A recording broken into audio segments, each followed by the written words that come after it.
Namaskar, Salam, Sat Sri Akal, and a very good morning. How is everyone?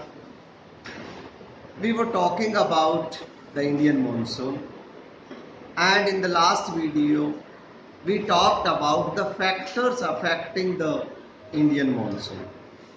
We talked about the differential heating and cooling of the land and water. We also talked about, see, we have already talked about the land and the water. There is difference between heating, and this difference affects the monsoon. The second factor that affects the monsoon is the shift in ITCZ, the intertropical convergence zone. The third factor that affects Indian monsoon is the high pressure area over east of Madagascar. This is the area. And then of course the Tibetan plateau, it gets intensely heated, and because of this heat the vertical air currents are created. We also talked about the two jets.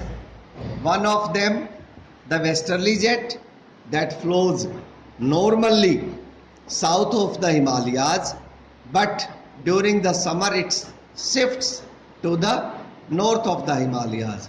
And of course the second jet, the easterly jet, we talked about.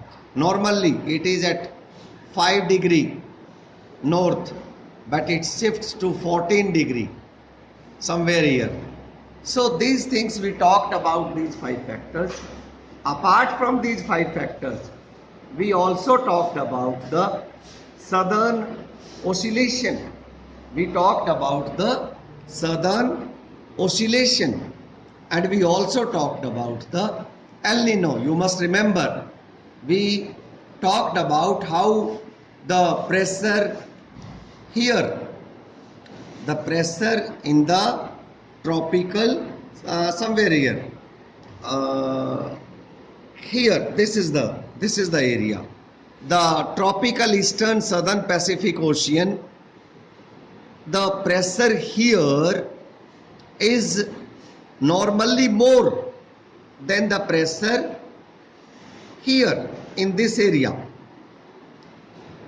In normal conditions, this zone has less pressure and this zone has got more pressure, the tropical east southern Pacific Ocean area.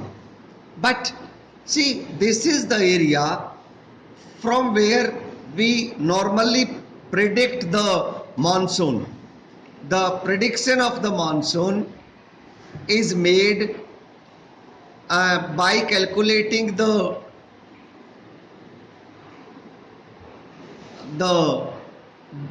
pressure difference between this region, the Tahiti region, and of course the Darwin.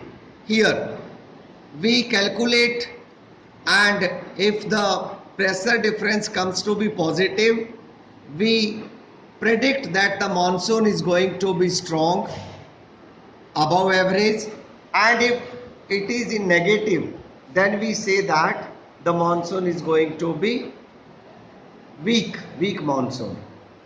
Sometimes what happens is there is the reversal of the pressure difference, and what happens is the tropical eastern South Pacific Ocean, this region, this gets low pressure, and the Indian Ocean here,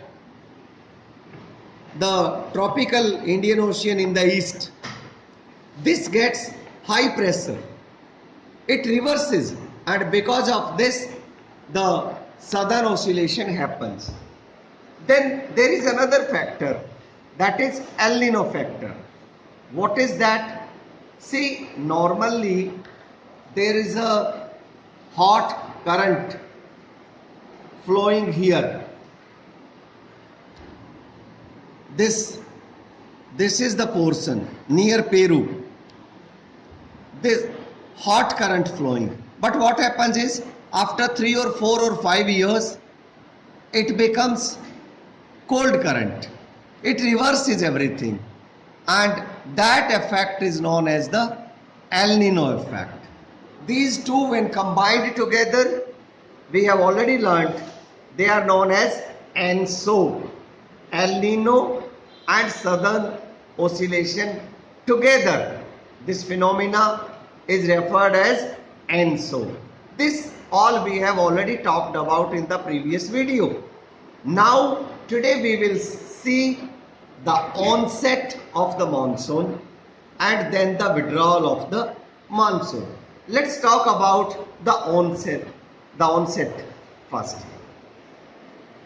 देखिए, monsoon का स्वभाव दूसरी trade winds से थोड़ा अलग है. दूसरी trade winds से आप मॉनसून को कंपेयर नहीं कर सकते. मॉनसून काफी पल्सेटिंग है.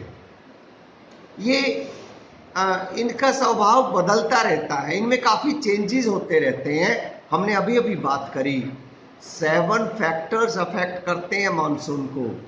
इनकी जर्नी जब स्टार्ट होती है तो हम और आप बात कर चुके हैं. This is the area 20 degree north and 20 degree south. Along this journey, monsoon has to face many factors, and because of these factors, the nature of the monsoon, the character of the monsoon is pulsating. It changes, it keeps changing. बड़ा बदलाव होता है इसका. दूसरी trades winds की तरह से monsoon के बारे में आप स्थिरता से कुछ नहीं कह सकते कि ऐसा ही होने वाला है. ये कभी कभार बड़ा रैपिड आगे बढ़ती हैं क्योंकि फैक्टर्स बहुत है इफेक्ट करने वाले. कभी कभार रुक जाती हैं. आप अंदाजा लगाइए कि इस बार थोड़ा सा जल्दी आएंगी and then because of one factor और द अदर डिले हो जाता है. नॉर्मली इन नॉर्मल कंडीशंस अगर ये सारे फैक्टर्स नॉर्मल रहें तो नॉर्मली व्हाट हैपन्स, ये करीब 100 या 120 डेज का ड्यूरेशन होता है, जो अर्ली जून में स्टार्ट हो जाता है समवेयर हियर. और मॉनसून यहां से 2 भागों में बट जाता है. एक अरबियन सी वाली मॉनसून और दूसरी बे ऑफ बंगाल वाली. यहां से 2 भागों में ये स्ट्रीम बट जाती है. और 2 भागों में बटने के बाद हम अगर ये वाले स्ट्रीम की बात करें तो देखिए, हमने बात करी कि in the during somewhere in the first week it is here और विद इन 7 डेज रैपिड, इतना रैपिड आगे बढ़ती है कि ये असम और मेघालय तक पहुंच जाती है 7 दिन के अंदर. 7 डेज में यहाँ पहुंच के, और यहाँ because of the lofty mountains it turns back and it turns towards the Ganges plain, Ganga के मैदान के ऊपर से, और दिल्ली तक की जो बारिश है वो पूरी यहीं से पहुंचती है. दिल्ली में भी जो पहली बारिश होती है वो बे ऑफ बंगाल वाली जो स्ट्रीम है इसके द्वारा होती है. वैसे आपको हैरानी होगी कि ये जो एरिया है ना दिल्ली के आसपास का, थोड़ा सा और अगर इधर चले जाएं पंजाब वाला जो एरिया है, यहाँ आके दोनों स्ट्रीम मिल जाती हैं. यहाँ से दोनों स्ट्रीम बट गई थी. एक चली अरब सागर के ऊपर से होकर अरबियन सी से, दूसरी चली यहाँ से. आई विल बी सरप्राइज्ड, यहाँ जो वेस्टर्न घाट है, वेस्टर्न घाट की वजह से ढेर सारी बारिश यहाँ भी ये रोक लेते हैं. ढेर सारी बारिश यहाँ होती है कोस्टल एरियाज में. और ये जो यहाँ चले तो मैं आपको बता दूं करीब 10 दिन, 10 जून के आसपास, somewhere near 10th June, the first rain occurs in Mumbai. और बॉम्बे के बाद फिर ये इस तरह से सौराष्ट्र, कच्छ कच्छ का सौराष्ट्र का जो एरिया है वहाँ होते हुए और ये इधर से आ जाती है और ये 7 डेज में इधर होते हुए और जुलाई के फर्स्ट वीक में दिल्ली तक ये भी पहुंच जाती है। तो इस तरह से दोनों स्ट्रीम्स का यहाँ मिलन दोबारा हो जाता है, दोनों स्ट्रीम दोबारा इस तरह से यहाँ मिल जाती हैं। ये हुआ पूरे भारत में अब मॉनसून का ऑनसेट। अब मॉनसून का ऑनसेट हो गया। आप पहचान सकते हैं प्री मॉनसून में और मॉनसून का जो बर्स्ट है उसमें डिफरेंस आप स्पष्ट देख सकते हैं। प्री मानसून शॉवर्स हल्के फुल्के उससे एक हफ्ता पहले भी आ जाते हैं, लेकिन जो मानसून का बर्स्ट होता है वो भारी बारिश के साथ करीब 7-8 दिन तक, फिर लगातार 4-5 दिन 7-8 दिन तक रहता है। Now let's talk about the reversal, the retreat, the withdrawal. आइए बात करते हैं विड्रॉल की। हाँ, उससे पहले मैं ये बता दूं कि हिमाचल पहुंचते पहुंचते थोड़ा सा और टाइम लगता है और हिमाचल पहुंचते पहुंचते करीब 15 जुलाई का टाइम आ जाता है हिमाचल पहुंचते पहुंचते। तो ये रहा सबसे बाद में मॉनसून का पहुंचना। और फिर मैंने आपको बताया कि अब हम विड्रॉल, रिट्रीट की बात करते हैं। रिट्रीट पहले नॉर्थ वेस्ट से शुरू होता है। यहाँ रिट्रीट सबसे पहले हो जाता है और ये जो यहाँ से विड्रॉल होके और जो नॉर्दर्न पेनिनसुला है, northern part of the peninsula, यहाँ से तो आप समझ लीजिए कि सितंबर का लास्ट होते होते या अक्टूबर का बिगनिंग होते होते पूरा विड्रॉल हो जाता है। लेकिन अगर हम नीचे की बात करें तो यहाँ तो दिसंबर तक, फर्स्ट वीक ऑफ दिसंबर तक ही विड्रॉल कई बार होता है, इतना लेट भी हो जाता है। अब हम बात करें हमारे मेनलैंड की हमने बात कर ली।